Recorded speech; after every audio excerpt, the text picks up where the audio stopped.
이 시간 우리가 함께 읽은 본문에서 그치지 않고 베풀어지는 하나님의 은혜라는 제목으로 하나님의 말씀을 전하도록 하겠습니다. 하나님의 은혜는 한 번도 그치지 않고 하나님의 백성에게 베풀어진다는 것을 나오미의 신앙 고백을 통해서 오늘 본문에서 보게 되는데요. 하나님의 은혜는 어떤 특별한 시점에 우리에게 주어지는 게 아니라요, 우리의 삶 전반 가운데 하나님의 은혜는 베풀어지고 있었다는 거예요. 나중에 나오미가 하나님의 은혜를 깊이 경험하고 지난 날들 되돌아보니까 하나님의 은혜가 한 번도 그친 적이 없었구나 라고 고백하는 거거든요. 그래서 오늘 본문은요, 룻기의 주인공은 말 그대로 룻이죠. 그런데 오늘 본문만큼은 주인공이 나오미입니다. 나오미가 그 가족이죠. 베들레헴에 흉년이 들었을 적에 모압 땅으로 잠시 떠났어요. 베들레헴에 흉년이 드니까 하나님의 은혜가 그곳에 머물지 않는다고 판단한 거죠. 믿음의 눈으로 본 게 아니죠. 흉년도 믿음의 눈으로 봤으면 그 가운데 머무는 하나님의 은혜를 발견했을 텐데, 그때에는 나오미 가족이 하나님의 은혜를 보지 못했어요. 그러니까 믿음이 없었던 거죠. 그래서 요단강 동편에 있는 풍족해 보이는 모압 땅으로 떠나서 그것에서 모든 것을 다 잃어버렸죠. 재산을 다 잃었고, 그리고 남편 엘리멜렉도 잃고 두 아들 기럯과 말론도 또 잃었어요. 그런데 그 모압 땅 가운데서 모든 것을 잃고, 그리고 베들레헴 그 땅에서 들려오는 소식이 하나님이 자기 백성을 돌본다는 소식을 듣고, 지금 자기 현실, 모든 것을 잃어버린 그 현실과 하나님이 하나님의 백성을 돌본다는 그 소식을 듣고 마음을 돌이켜서 베들레헴에 룻과 함께 돌아왔어요. 돌아왔을 적에 그 주변에 있는 이웃들은 다 아는 사람들이죠. 하나님의 백성이 이방 땅 간다 그랬을 적에 주변에 있었던 그 유대인들, 그 이웃들, 친척들이 만류하기도 했겠죠. 그래서 그 베들레헴에 나오미 가족이 돌아왔을 적에 나오미를 보고 뭐라고 얘기했냐면, 너가 나오미가 아니냐, 약간 조롱하듯이 이름을 불러요. 너가 나오미가 아니냐, 나오미의 뜻은 즐거움 이런 뜻인데 너가 즐거움 이란 이름을 가지고 있지 않느냐, 그 즐거움 찾아서 모압 땅에 갔다가 모든 것을 다 잃고 즐거움을 잃어버린 그 너의 모습이 아니냐, 약간 조롱하는 표현이죠. 너가 나오미가 아니냐. 그러니까 그 나오미가 이제 이웃들에게 얘기하죠. 나를 더 이상 나오미, 즐거움이라 부르지 말고 내가 인생 가운데 내가 믿음이 없어서 베들레헴을 떠났다가 모든 것을 다 잃어버려서 내 인생이 쓰다, 내 인생이 고통이다. 그러니까 나의 이름을 말하라, 불러달라. 그래도 모압 땅에서 모든 것을 잃고 하나님에 대한 소식을 듣고 그래도 믿음이 있으니까 회심해서 돌아온 거 아니에요? 그런데 좀 뭔가 하나님에 대해서 좀 부정적이에요. 여전히 믿음이 좀 약한 거죠. 그래서 베들레헴 이웃들에게 나를 나오미라 부르지 말고 말하라, 쓴물이다, 고통이다, 나를 말하라고 부르라고 그렇게 이웃들에게 얘기를 해요. 그러면서 이 나오미가 뭐라고 고백하냐면, 내가 풍족하게 떠났더니 내가 비어 돌아왔다, 그렇게 고백하고요. 그리고 하나님께서 나를 괴롭게 하셨다. 하나님께서 괴롭게 한 게 아니잖아요. 믿음이 여전히 약하죠. 회심해서 돌아왔지만 하나님이 나를 괴롭게 하셨다라고 이웃들에게 그렇게 이야기를 했었어요. 그런데 이 나오미가 룻과 함께 돌아왔는데 룻을 통해서 나오미의 믿음이 오늘 본문에 보면 완전히 회복되어진 것을 보게 돼요. 나오미가 믿음으로 시어머니 나오미를 쫓아서 베들레헴에 와서 지극정성으로 사랑과 헌신으로 나오미를 섬겼죠. 그래서 들녘에 가서 유대인의 땅에서, 유대인의 밭에서 이방 여인임에도 불구하고 그것에 가서 이삭을 줍는 일을 해서 그것으로 잘 이제 밥을 지어서 시어머니를 섬겼던 거죠. 룻을 통해서 나오미가 오늘 본문에 믿음이 완전히 회복됐다는 걸 알 수가 있어요. 그러니까 룻은 나오미에게 있어서 축복의 통로죠. 룻의 사랑과 헌신을 통해서 룻 가운데 베풀어지는 하나님의 은혜를 보면서 하나님께서 룻을 돌보고 계시는구나, 그거를 경험하면서 이 나오미가 그 부정적이었던 믿음이 온전히 오늘 본문에서 회복되어지는 걸 볼 수가 있어요. 그런데 그 믿음이 회복되어지는데 축복의 통로로 쓰임받은 사람이 며느리 룻이라는 거예요. 누군가의 잃어버린 신앙을 다시 찾고, 누군가는 신앙이 없는 사람에게 신앙을 갖게 하는데 룻이 사랑과 헌신으로 축복의 통로로 쓰임받은 것처럼 우리가 룻과 같은 그런 일을 이 지역에서 감당해야 되는 거죠. 믿음이 없는 자들에게 예수 그리스도의 믿음을 갖게 하고, 믿음을 가졌다가 믿음을 나오미처럼 잃어버린 자들에게 다시 믿음을 회복할 수 있도록 우리가 룻과 같은 역할을 해야 되는데, 그 역할이 무엇으로 해야 되는 거냐면 사랑과 헌신으로 되어진다는 거죠.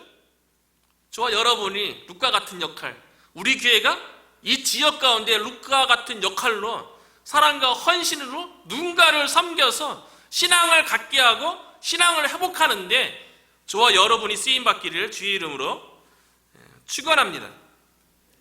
축복의 통로인 룻을 통해서 이제 나오미의 신앙이 회복되어지는데요, 이 룻이 들녘에 가서 보리 이삭을 주어서 돌아왔어요. 그런데 어느 날 보니까 룻이 이삭을 가져온 양이 너무 많은 거예요. 그래서 17절에 보니까 룻이 밭에서 저녁까지 줍고 그 주운 것을 떠니 보리 한 에바쯤 되는지라. 보리 한 에바. 그러니까 오늘날 양으로 환산을 하면 한 25kg 정도 된다고 해요. 25kg이면 우리가 한인마트에 가면 일반적으로 20kg짜리 쌀을 사지 않습니까? 저희 가족도 4인 가족인데 한인마트에서 20kg짜리 쌀을 사면 한 3, 4주 먹는 것 같아요. 3주? 3주 좀 안 되는 것 같아요. 저희 집은 뭐 밥을 많이 먹어갖고 이게 금방금방 떨어지는 것 같아요. 작곡이랑 섞고 막 그러면 한 달 안 되게 금방 떨어져요. 근데 일반적으로 20kg 4인 가족이 한 달치 양식이래요. 그런데 룻이 가지고 온 25kg의 보리는요, 시어머니 나오미하고 둘이 먹는 거니까 한 달이 아니죠. 2달 넘게 먹는 많은 양이에요. 이삭을 주어서 25kg이라는 보리를 어떻게 만들 수가 있어요? 누군가의 도움 받았다는 거죠. 느끼지 못하지만 누군가에 의해서 은혜를 받았다는 거죠. 룻이 어떻게 누군가의 돌봄과 은혜를 받았습니까? 보아스에서 은혜를 받았죠. 어떻게 은혜 받았습니까? 보아스가 자기 밑에서 일하는 소년들에게 얘기하죠. 룻만큼은 이삭을 주울 적에 곡식단을 묶고 그럴 적에 떨어져서 뒤쫓아오면서 주워야죠. 그게 아니라 곡식단 사이에서 이삭을 죽게 배려해줘요. 더 많이 줬죠. 다른 사람들보다 앞에서 곡식 앞에 바로 뒤에서가 아니라 곡식단 사이에서 죽게 하고요. 그리고 특별하게 보아스가 소년들에게 부탁을 하죠. 당부를 하죠. 그게 뭐냐면 가다가 곡식단에서 한 점씩 뜯어갖고 이삭을 뜯어갖고 놔두라고. 그러면은 룻이 더 많이 죽게 되는 거죠. 그러니까 보아스의 특별한 배려, 특별한 관심 때문에 룻이 한 에바 되는 25kg이나 되는 보리를 떨 수 있었던 거예요. 룻이 보아스에게 한 거 뭐 있어요?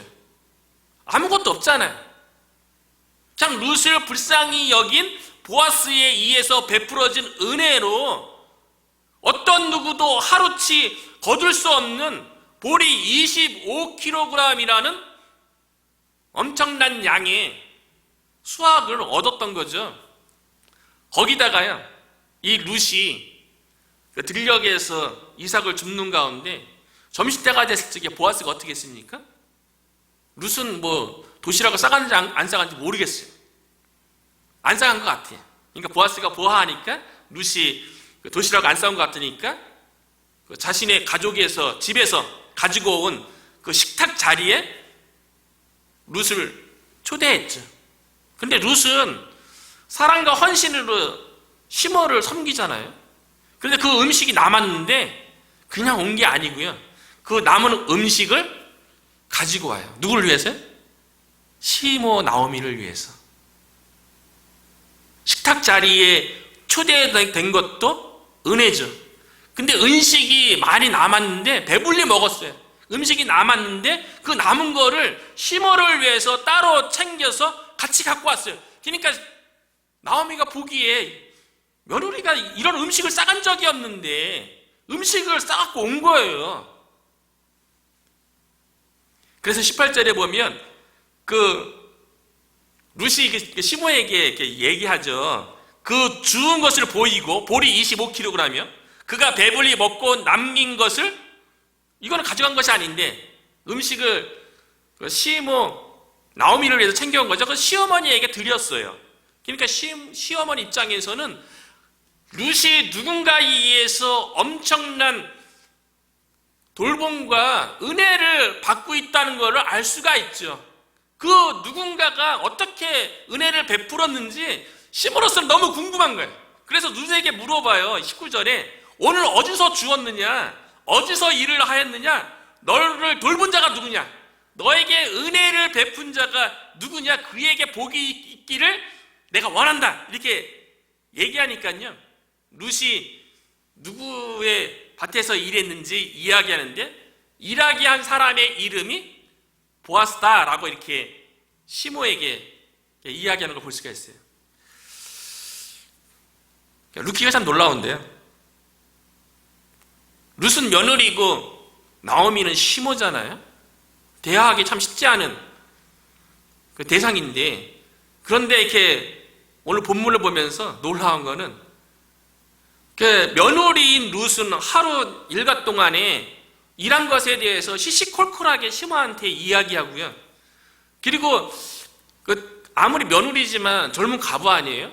그래서 들녘에 가서 혹여나 이 며느리가 안 좋은 일을 경험했을까봐 걱정도 되고, 그러니까 물어보고, 이런 게 너무 아름다운 것 같아요. 믿음 안에 나오미하고 룻이 있기 때문에 이런 깊이 있는 대화가 서로의 삶에 대해서 나눌 수 있는 그런 관계가 되지 않았나, 그런 생각을 해봐요. 믿음 안에서 가능한 거죠. 특별히 뭐 시어머니하고 며느리 이런 불편한 관계가 중요한 것이 아니라 믿음 가운데 있으면 서로의 삶이 궁금한 거예요. 서로의 안부에 대해서 궁금한 거예요. 그래서 챙기게 되고 이야기하게 되고, 그것이 믿음 공동체 안에서 자연스럽게 되어지고, 우리 교회가 그런 믿음의 공동체가 됐으면 좋겠다는 그런 생각을 오늘 본문을 묵상하면서 여러 번 생각하게 되었어요. 룻이 25kg이나 되어지는 보리하고 배불리 먹고 남은 것을 시어머니에게 보여줬어요. 보아스에 의해서 엄청난 배려와 돌봄과 은혜를 받았다는 것을 나오미의 고백을 통해서, 룻의 고백을 통해서 나오미가 깨닫게 되는 거죠. 하나님께서 지금 갑으로 가난한 신분으로 베들레헴에 돌아온 우리 가족을 돌보고 있구나. 하나님께서 우리 가정을 여전히 지켜보고 계시고 돌보고 계시고 은혜를 베푸는 가운데 있구나라는 것을 룻을 통해서 나오미가 보게 된 거예요. 하나님의 은혜를 깊이 경험하게 되면요, 현재의 삶뿐만 아니라 과거의 모든 삶도 하나님의 은혜의 관점으로 보게 돼요. 그리고 이전에 깨닫지 못했던 것을 깨닫게 되죠. 나오미가 룻을 통해서 믿음을 다시 회복했어요. 그 부정적이었던 믿음. 그러나 지금은 하나님에 대해서 하나님의 은혜가 우리 가족 가운데, 며느리 룻 가운데, 우리 가족 가운데 머물고 있구나라는 것을 깨닫고 하나님의 은혜의 깊이 가운데 지난 날들을 들어보면서 모든 것이 하나님의 은혜였구나 라고 고백하는 내용이요 20절이에요. 너무 중요한 나오미의 신앙 회복에 대한 고백이거든요. 20절에 보면 이렇게 고백해요. 나오미가 자기 며느리에게 이르되 그가 여호와로부터 복받기를 원하노라. 그가 살아있는 자와 죽은 자에게 은혜 베풀기를 그치지 아니하도다 하고 나오미가 또 그에게 이르되 그 사람은 우리와 가까우니 우리 기업을 물을 자 중에 하나이니라 하니라. 나오미가 20절 이 한 구절 속에 드려지는 하나님에 대한 놀라운 신앙 고백은요, 나오미가 완전히 믿음이 회복되었구나라는 것을 알 수가 있어요. 우리들도 마찬가지인데 우리들의 믿음이 늘 좋기를 원하죠. 그리고 우리가 모든 상황 가운데 믿음의 눈으로 보고 모든 상황 가운데 늘 승리하면 얼마나 좋겠어요. 그러나 우리들도 별반 다르지 않게 때로는 나오미의 가족처럼 인간적인 방법 찾을 때도 있고 세상에 갈 때도 있고 그러다가 어떨 때는 양쪽 다 발 디디고 살아가다가 나중에 은혜 깊이 깨달고 온전히 하나님만 바라보고 하나님께만 결단하는 그런 시기도 있겠죠. 나오미가 지금은 룻을 통해서 온전히 하나님만 바라보고 하나님을 향해서 결단하는 믿음의 회복이 되었는데요. 그걸 어떻게 알 수 있냐면 세 가지 고백을 통해서 알 수가 있어요. 그 첫 번째 고백은 뭐냐면 나오미가 완전히 회복됐다는 것. 어떻게 알 수 있냐면 첫 번째 고백은 뭐냐면 1절 상반부에 보면 20절 상반부에 보면요. 그가 여호와께로부터 복 받기를 원하노라. 그가 여호와로부터 복 받기를 원하노라. 보아스를 통해서 룻이 계속 은혜를 받고 있잖아요. 근데 어느 날 갑자기 볼이 25kg을 가져오고 남은 음식도 가져오고 여기서 완전히 회복된 거죠. 나오미가요. 그러면서 복이 누구로부터 주어진다고 고백하고 있습니까? 여호와로부터 복 받기를 원하노라. 복은요 여호와로부터 온다고 나오미가 고백하고 있다는 거예요. 완전 회복된 거죠. 우리들에게 누가 복 줍니까? 우리의 삶 가운데 복은 어디로부터 옵니까? 여호와 하나님으로부터 오는 거예요. 이걸 붙잡고 이걸 믿어야죠. 그런데 나오미의 가족이 룻기 1장 1절에 보면 그때는 어떻게 생각했습니까? 사자들이 치료하던 때에 그 땅에 흉년이 드니라 유다 베들레헴의 한 사람이 그의 아내와 두 아들을 데리고 모압 지방에 가서 거루하였는데 베들레헴 땅에 흉년이 들었어요. 흉년의 때에 여전히 복은 누구로부터 옵니까? 하나님으로부터 오죠. 흉년의 때에도 여전히 하나님으로부터 복이 주어진다는 것을 믿고 하나님을 바라봤어야죠. 그런데 나오미 가족은 어떻게 했습니까? 흉년의 때에 자기 스스로 복을 지으려고 했어요. 여호와로부터 주어지는 복이 아니라 자기 스스로 복을 지으려고 했다고요.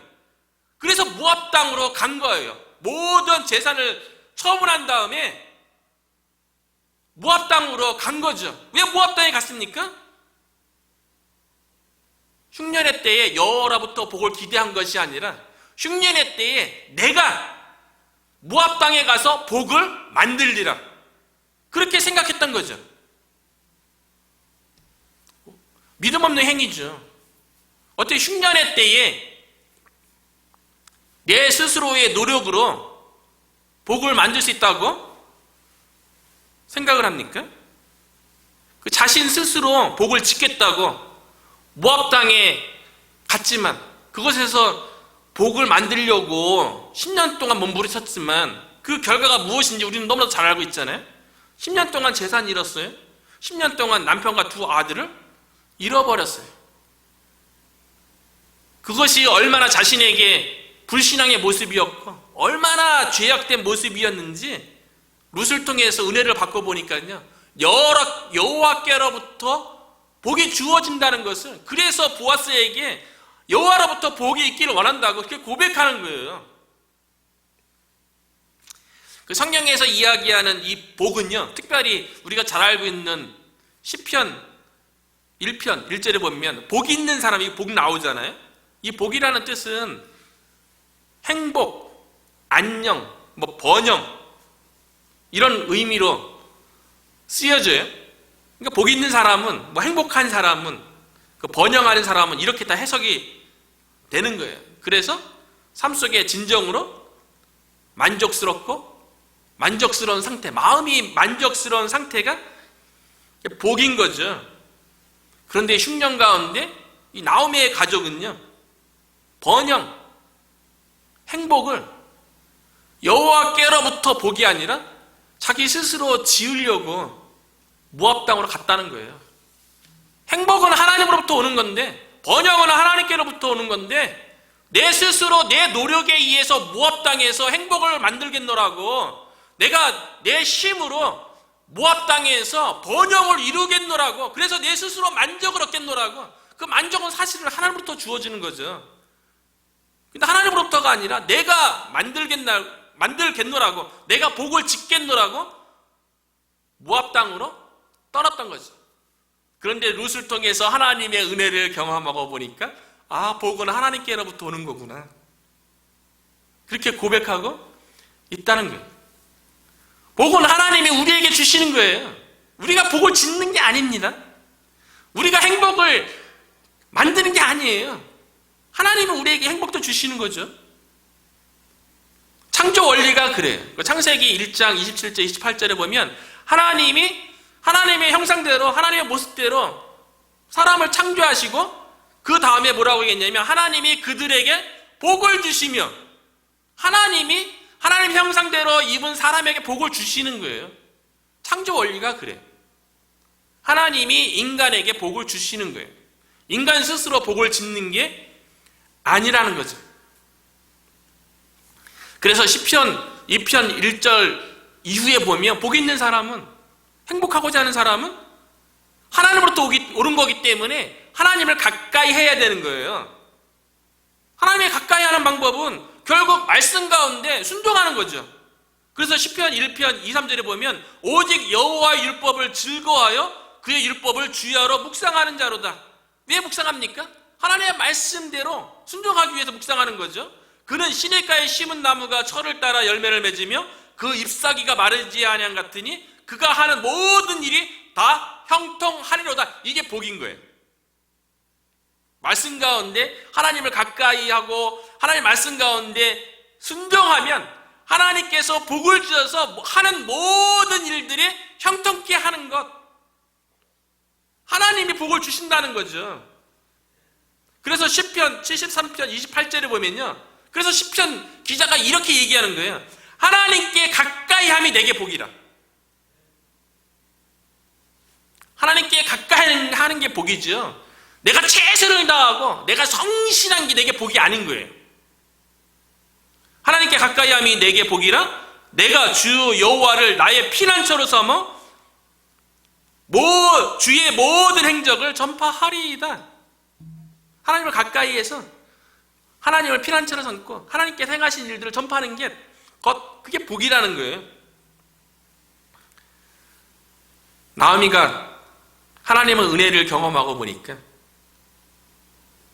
모든 복은 하나님께로부터 오는 거구나 라고 깨달은 것처럼, 저와 여러분도 우리의 삶 가운데 복은, 우리의 삶 가운데 행복, 번영은 오직 여호와 하나님으로부터 온다는 것을 믿고, 비록 베들레헴의 흉년이 있다 할지라도, 우리의 삶에 흉년이 있다 할지라도 오직 여호와 하나님만을 바라보고 의지하는 저와 여러분 되시기를 주의 이름으로 축원합니다. 두 번째, 나오미가 룻을 통해서 신앙이 완전히 회복되었는데요. 그걸 어떻게 알 수 있냐면, 두 번째는 20절 중반부에 보면 이렇게 기록되어 있어요. 살아있는 자와 죽은 자에게 은혜 베푸기를 그치지 아니하도다. 그가 살아있는 자와 죽은 자에게 은혜 베풀기를 그치지 아니하도다. 여기서 이제 설교 제목을 정해봤는데요. 그가 누굴까요? 성경 주석을 보니까 그가 하나님이라고 해석한 성경도 있고요. 그가 보아스라고 해석한 성경도 있더라고요. 근데 쉬운 성경은 하나님이라고 번역을 했더라고요. 하나님이 살아있는 자와 죽은 자에게 은혜 베풀기를 그치 않는다. 맞는 얘기죠. 근데 일반적으로는 문맥상으로는 보아스로 해석을 해요. 근데 하나님으로 쉬운 성경처럼 번역을 하든 아니면 보아스로 우리가 해석을 해서 이해하든 같은 것 같아요. 보아스가 은혜 베푸는 것도 결국 하나님께서 보아스를 통해서 살아있는 자와 죽은 자에게 은혜 베풀기를 그치지 아니했다라고 우리가 이해할 수 있으니까요. 여기서 살아있는 자는 누구고 죽은 자는 누굽니까? 살아있는 자는 나오미하고 룻이에요. 현재의 나오미와 룻에게 하나님의 은혜가 멈추지 않았다는 거예요. 그리고 죽은 자는 누굽니까? 엘리멜렉, 남편 엘리멜렉과 두 아들 기론과 말론. 이전 과거에도 보아스를 통해서 은혜를 경험했던 것 같아요.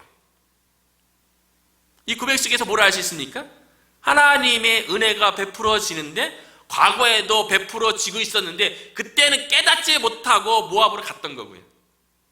현재에는 룻과 자신에게 하나님의 은혜가 베풀어지고 있다고 고백하는 거잖아요.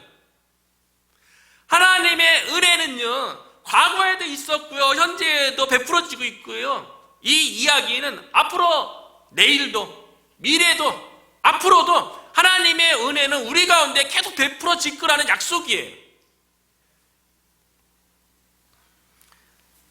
나오미가 과거에도 하나님의 은혜가 베풀어진다는 것을 베들레헴 흉년 때에도 믿었으면 얼마나 좋았겠어요.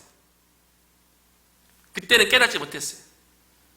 그런데 룻을 통해서 베풀어지는 하나님의 은혜를 깊이 경험하고 보니까 지금 살아있는 자에게만 뿐만 아니라 죽은 자에게도 이전 과거에도 우리 가족 가운데도 그 베들레헴 흉년 들어서 막 이렇게 몸부림치고 스트러글할 때도 하나님의 은혜는 베풀어지고 있었구나. 근데 그 은혜를 붙잡았어야 되는데 세상으로 간 거죠. 모압으로 간 거죠. 뭐 나오미 가족만 그렇겠어요? 오늘날에도 하나님의 은혜는 끊임없이 우리 가운데 베풀어지고 있음에도 불구하고 인생의 흉년이 찾아오면 하나님의 은혜를 그 가운데 베풀어지는 은혜를 붙잡지 아니하고 세상으로 가는 사람들이 우리 가운데 얼마나 많아요. 우리가 잘 알고 있는 것처럼 거의 뭐 이제는 끝났죠. 코비드 19 이 팬데믹 때에 그 교회의 성도 가운데 25%가 교회를 떠났다고 얘기하잖아요. 그러니까 아직까지도 다 회복되지 않았다 그래요.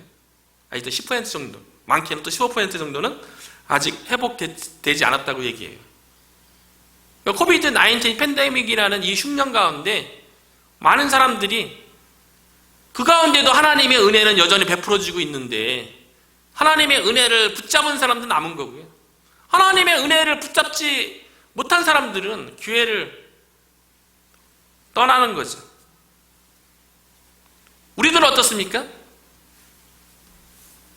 인생의 흉년 가운데도 여전히 하나님의 은혜가 베풀어지고 있다는 것을 깨닫고 하나님의 은혜를 붙잡고 있습니까? 저와 여러분은 우리의 삶에 흉년이 있다 할지라도 그 과거에도 베풀어졌던 그 하나님의 은혜, 우리가 늘 그래서 하나님 은혜 가운데 있는 게 중요한 것 같아요. 은혜 가운데 있으면 하나님의 은혜를 보게 되죠. 근데 우리가 하나님의 은혜 가운데 늘 충만하지 아니하면 하나님의 은혜가 베풀어짐에도 불구하고 본문에도 얘기했잖아요. 하나님의 은혜가 그치지 아니하였다고 얘기하잖아요. 계속 베풀어줬죠. 그럼에도 불구하고 깨닫지 못했을 뿐이죠. 그래서 하나님의 은혜를 경험하고 지난 날들을 다 되돌아보면 모든 것이 하나님의 은혜였구나. 그때 하나님의 은혜가 나에게 없었다고 생각했던 그때도 하나님의 은혜 가운데 내가 있었구나라는 것을 깨닫게 되죠. 그래서 하나님의 은혜를 깊이 경험한 사람들은 지난 과거를 되돌아보면서 모든 것이 다 하나님의 은혜였습니다 라고 고백하는 거예요. 우리가 찬송가에서 고백했던 것처럼 지금까지 지내온 것 주의 크신 은혜라. 다 지나고 보니까 다 은혜한 거예요. 우리가 잘 알고 있는 은혜라는 복음성과도 마찬가지 아니에요?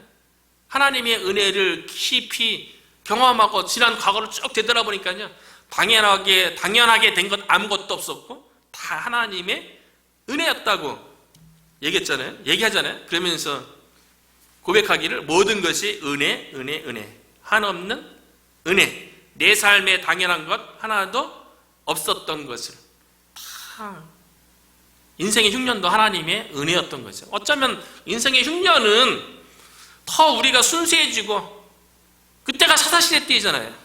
각자 자기의 소견에 옳은 대로 행하던 그때였기 때문에 어쩌면 베들레헴의 흉년은 진짜 은혜 중에 은혜죠. 자기 소견에 옳은 대로 아무 문제 없는 것처럼 살아가는 것하고 인생의 흉년을 만나서 어떤 것도 의지 없어서 내 소견으로 살 수 없는 그런 시대에 오직 하나님만 바라볼 수 있는 그 흉년이라면 그게 더 큰 은혜 아니겠어요? 그런데 나오미 가족은 그 더 큰 하나님의 은혜를 바라보지 못했던 거죠. 그래서 그 모래 위에 두 발자국이라는 시가 있어요. 근데 이게 영어로도 있더라고요. 제가 올랜드에서 만났던 그 미국 그 목사님 그 사무실에 딱 들어가니까 모래 위에 발자국 영어로 된 게 딱 있더라고요. 아마 번역된 것 같아요. 미국 분들 즐겨 그러니까 읊는 그런 시인 것 같아요. 우리도 잘 알고 있잖아요. 모래 위에 두 발자국. 잘 아는 내용이지만 다시 한번 얘기하면 이 시인이 이렇게 고백하는 거예요. 어느 날 밤에 한 사람이 꿈을 꾸었습니다. 그는 꿈속에서 예수님과 함께 해변을 따라서 걷고 있었습니다. 그때 하늘을 스크린 삼아 그의 지나온 삶의 순간들이 영화처럼 펼쳐졌습니다. 모래 위에는 두 사람의 발자국이 있었습니다. 그 중에 하나는 그의 것이었고 다른 하나는 주님의 발자국이었습니다. 그는 모래 위에 길게 펼쳐진 발자국을 보다가 어느 순간부터 오직 한 사람의 발자국만 있는 것을 보았습니다. 그는 그때가 그의 삶에서 가장 절망적이고 가장 슬펐던 순간이었음을 알았습니다. 그는 항의하듯이 주님께 물어보았습니다. 주님, 제가 주님을 따르면 항상 저와 함께 하시겠다고 말씀하시지 않으셨습니까? 주님은 저와 동행하셨습니다. 그러나 제 삶에 가장 어려웠던 순간에는 한 사람의 발자국밖에 없는데 이것이 어찌 된 일입니까? 제가 주님을 가장 필요로 할 때 왜 주님께서는 저를 떠나셨는지 이해할 수 없습니다. 주님께서는 이렇게 대답하셨습니다. 나의 소중한, 정말 소중한 아이야. 나는 결코 너를 떠난 적이 없었단다. 내가 고통과 환난을 당하는 시간에 모래 위에서 한 사람의 발자국만이 있는 것은 내가 너를 얻고 갔기 때문이란다. 이 시를 보면 인생에 있어서 가장 큰 하나님의 은혜가 베풀어졌던 때가 언제입니까? 가장 고통스럽고 힘들었을 때. 그때 주님께서 나를 얻고 갔기 때문에 그런 거죠. 그런데 우리는 그거를 모르고 은혜 가운데 있지 않으니까 주님이 나를 얻고 가는 거는 못 보고 나의 고통과 힘든 것만 보면서 하나님의 은혜가 지금 베풀어지고 얻고 가고 있는데 베풀어지고 있다는 것을 깨닫지 못했던 거죠. 나오미가 은혜를 회복하고 보니까 하나님의 은혜는 과거에도 베들레헴의 흉년에 들 때에도 지금 빈손으로 베들레헴에 들어와서 이삭을 죽고 있는 이 현실의 삶 속에서도 하나님의 은혜는 그치지 아니하고 베풀어지고 있다고 지금 고백하고 있는 거예요. 하나님의 은혜는 한 번도 멈춘 적이 없습니다. 지금 가운데 우리 가운데 베풀어지고 있는 거예요. 우리가 은혜 가운데 거해야지 그 은혜가 보이는 거죠. 야고보서 1장 17절에 보니까요.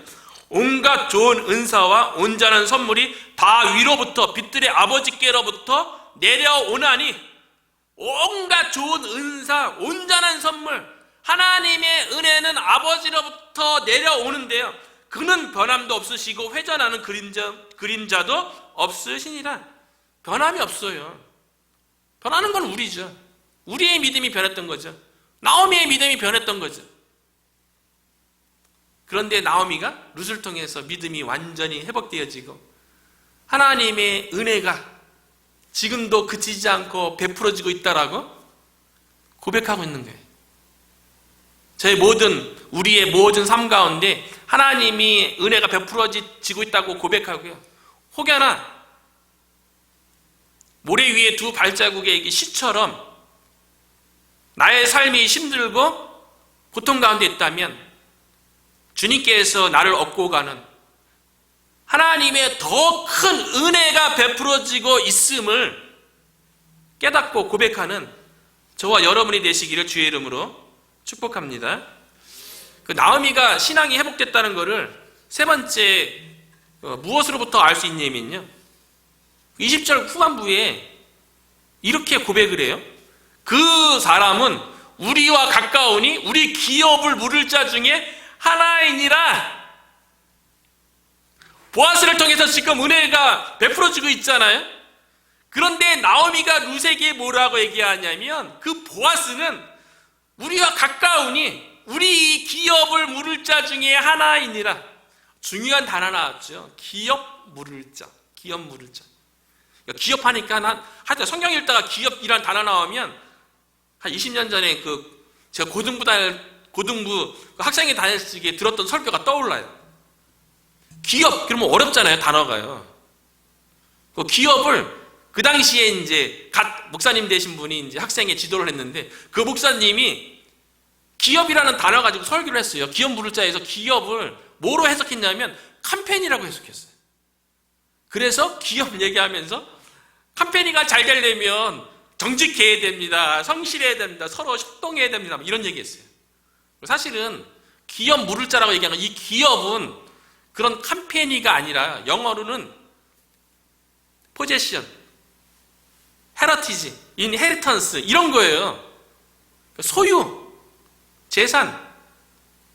성경에서 기업은요, 하나님께서 이스라엘 백성에게 주신 기업은 땅이에요. 그런데 나오미가 그 보아스에 대해서 기업 물을 자라고 얘기한 거예요. 무르다는 표현도 어렵잖아요. 무르다는 거는 되찾는다는 의미예요.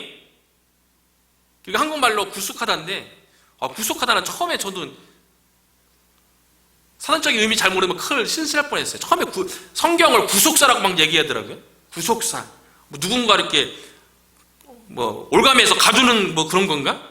구속이란 말을 속박하다, 가두다 이런 거로 생각했어요. 구속하다, 그 구속하다가 그게 아니라 대신 죽어서 구원하다 이런 뜻이더라고요. 그 성경을 구속사다 이렇게 얘기하는 거는 뭐냐면 되찾아주는 거예요. 대신 죄를 지시고 구원하다, 그런 역사라는 거죠. 구속사. 그러니까 영어로 리뎀티브인데 리딤이죠. 리딤.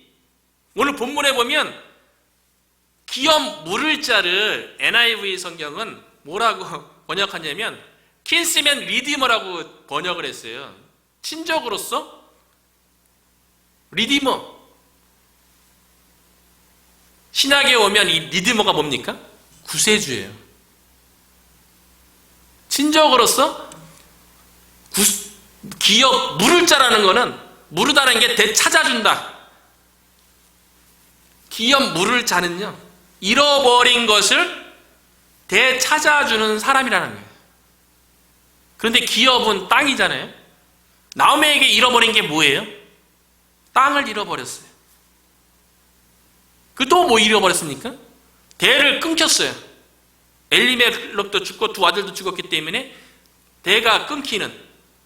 그래서 하나님께서 기업을 무르는 이런 히브리어로 고엘 제도를 만들어서 대가 끊어지지 아니하고 땅은 하나님께서 주신 거기 때문에 영원히 보존되도록 다시 되찾아주는 제도, 고엘 제도, 무르는 제도를 율법으로 기록해서 이스라엘 백성이 지키게 했어요. 그런데 나오미가 지금은요, 룻과 더불어 과부의 신분으로 있잖아요. 가난한 자의 신세로 이삭을 주는 신분 가운데 있잖아요. 그런데 은혜가 회복되고 보니까 율법 가운데 기록되어진 이 고엘 제도, 잃어버린 것을 되찾아주는 이것에 대한 소망을 갖게 됐다는 거예요. 말씀 가운데요. 남에게 뭐 있습니까? 다 잃어버렸죠. 무슨 소망이 있어요? 그런데 믿음을 회복하고 보니까 율법 가운데 주어진, 하나님의 말씀 가운데 주어진 고엘 제도를 보면서 희망을 보게 됐다는 거예요. 우리가 은혜가 회복되잖아요. 상황과 환경은 그렇지 않아요. 그런데 말씀 가운데에서 소망을 발견하게 되는 거예요. 말씀 가운데서 꿈을 꾸기 시작하는 거예요. 나오미가 은혜가 회복되고 나니까 보아스가 기업 물을 자가 된다고 우리가 잃어버린 것, 땅을 잃어버리고 대가 끊긴 것에 대해서 회복시켜 줄 것에 대한 꿈을 꾸고 소망을 가지게 된 거예요. 지금 상황은 가난하고 과부의 신분이지만 우리들도 상황과 환경과 상관없이 우리가 은혜 가운데 있으면요, 말씀 가운데 꿈을 꾸게 될 줄로 믿습니다. 우리가 말씀 가운데 꿈꾸는 거죠. 상황 가운데 꿈꾸는 게 아니잖아요. 잃은 것을 회복시켜주는 자, 기업 물을 자가 보아스가 되는 것처럼 이 꿈이 앞으로 이제 전개되겠죠. 나오미가 이 꿈을 붙잡고 기도하겠죠, 앞으로요. 그걸 어떻게 이뤄가는지는 우리가 이제 앞으로 이제 살펴보면 되는 거고요. 우리의 진정한 리더만은 누굽니까? 예수 그리스도예요. 잃어버린 것을 회복시켜주는 자, 되찾아주는 자. 우리가 뭘 잃어버렸습니까? 모든 사람이 죄를 범하였음에 하나님의 영광이 이르지 못하였더니, 왜 하나님의 영광에 이르지 못합니까? 왜 하나님의 영광 가운데, 하나님의 그 거룩한 성품 가운데 우리가 왜 참여하지 못합니까? 하나님의 형상을 죄 때문에 잃어버려서요.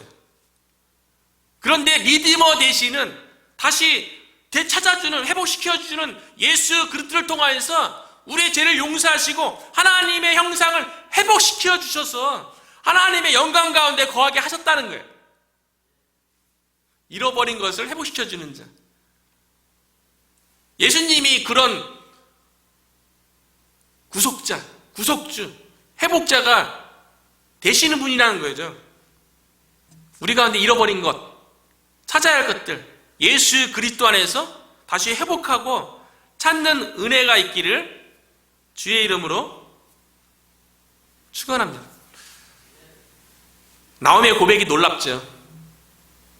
회복되어져서 하나님으로부터 복이 주어지고 하나님의 은혜는 한 번도 그치지 않고 베풀어지고 있고, 하나님의 은혜 가운데 보아스가 기업 물을 자로서 나오미의 가족 가운데 잃어버린 것들을, 후손이 끊긴 것, 그 땅을 잃어버린 것 다시 회복 줄 거라는 그런 소망과 꿈을 꾸게 되니까요, 그 다음에 그 꿈에 맞춰서 행동하는 거예요. 룻이 얘기하는 거야. 이 고백을 듣고 난 다음에 룻이 딱 들은 걸 기억난 거죠. 보아스가 다른 밭에 가지 말고 이 밭에 계속 머물게 했습니다. 지금은 보리 추수 시기인데, 보리는 3, 4월에 추수하고요, 한 2주 정도 간격이 있다가 5, 6월에는 밀추수가 있어요. 그런데 보아스가 보리와 밀 추수 시기까지 이 밭에 머물라고 했습니다 라고 얘기하니까요, 그럼 한 3, 4개월 머물게 되는 거죠. 그러니까 나오미가 룻에게 얘기하죠. 그 꿈을 꾸면 꿈에 합당하게 행동해야죠. 룻 보고 보아스의 땅에 머물고 다른 밭에 가지 않는 것이 좋겠느라 라고 이야기를 해요. 우리도 꿈을 꾸면 꿈에 합당하게 행동해야죠. 그러면서 그 나오미의 신앙 고백을 룻도 같이 공유하잖아요. 참 마음에 드는 구절은 23절에 보면, 이에 룻이 보아스의 소녀들에게 가까이 있어서 보리 추수와 밀 추수를 마치기까지 이삭을 주우며 거기 계속 머물렀어요. 그의 시어머니와 함께 거주하니라. 룻이 시어머니와 함께 거주하니라. 이 표현이 너무 좋았던 것 같아요. 아까도 그 룻기를 묵상하면서 좋은 교회의 모습, 룻이 시어머니와 함께 하면서 힘들고 어려운 시기도 함께 하잖아요. 지금은 은혜가 보아스를 통해서 주어지는데 이 주어지는 그 은혜도 함께 공유하잖아요. 그리고 보아스가 기업 모를 자로서 나오미의 가족을 회복시킬 것에 대한 꿈을 꾸는데 그 꿈도 나오미하고 룻이 함께 공유하잖아요. 좋은 교회가 그런 교회 아닐까요? 힘들고 어려운 것도 함께하고 은혜도 같이 누리고 꿈도 같이 꾸고 그의 시어머니와 함께 거주하니라. 믿음의 공동체인 거죠, 사실은.